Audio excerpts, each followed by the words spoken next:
আজকে বিশ্ব রাশি এবং কন্যা রাশি বা লগ্নের জাতক বা জাতিকাদের পরিস্থিতি নিয়ে আলোচনা করব।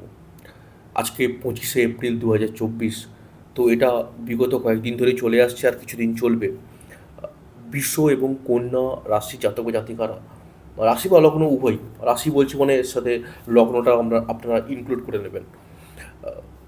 তো এরা এমন একটা ফেজের মধ্য দিয়ে চলছে যেটা খুব একটা ফেভারেবল নয়। তারা যদি তাদের খুব আনফেভারেবল সিচুয়েশনের মধ্য দিয়ে চলছে, তারা খুব সহজেও সেই ব্যক্তি বা সেই লোকজনের কাছ থেকে বা ওই সিচুয়েশনে খুব একটা রাগ ক্রোধ এগুলো দেখাতে পারবে না।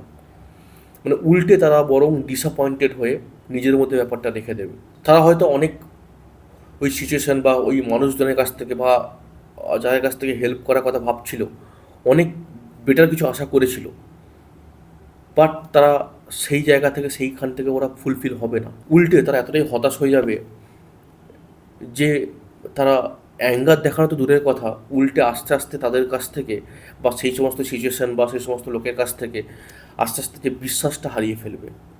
বাট চিন্তা করার কোনো কারণ নেই। আগামী দিন বৃষ রাশি এবং কন্যা রাশি বা লগ্ন বা বৃষ রাশি বা লগ্ন দুজনের জন্যই আগামী দিন ভালো সময় আসছে। ধন্যবাদ।